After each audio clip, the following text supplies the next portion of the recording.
welcome to another YouTube video. Today we're going to be talking about the novella Nightflyers, written by George R.R. Martin.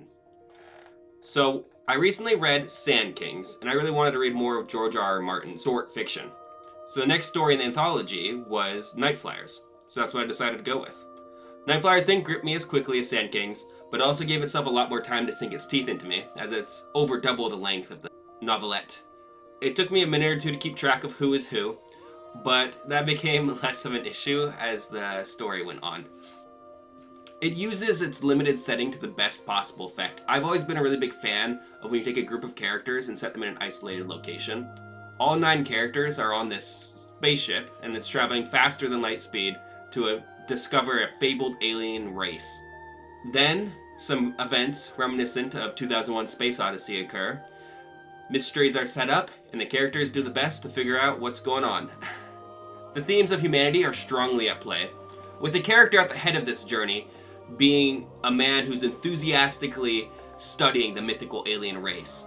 Another character is a psychic of great power, and yet another being a genetically altered human being that is stronger and faster than any normal human. The rest of the minor characters also play a part into this, with 2 linguists, a physician, a computer programmer, and a xenobiologist. And then there's the mysterious Captain Royd, who does not consider himself human at all, and regards all the passengers on the ship to be alien to him.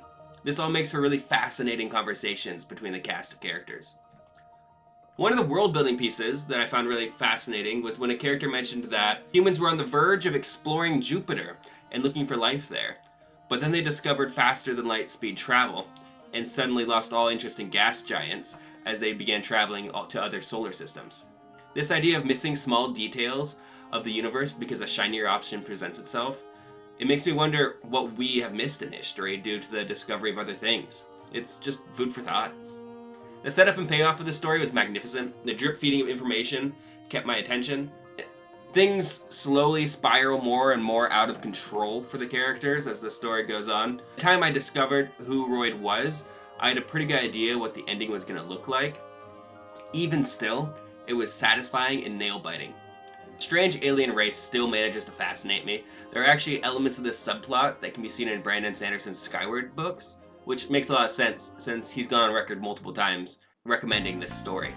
While I still prefer the tension building in Sand Kings, Nightflyers' slow burn is still really incredible. It's definitely in the conversation for some of the best science fiction I've read. I'd give it a strong 8.5, but I could definitely see this being a 10 out of 10 for some other people. The story is just incredibly well structured and executed. I'll likely be taking a look at the TV show and older film, so subscribe if you don't want to miss those, and I'll see you around. Thanks for stopping by. Bye-bye.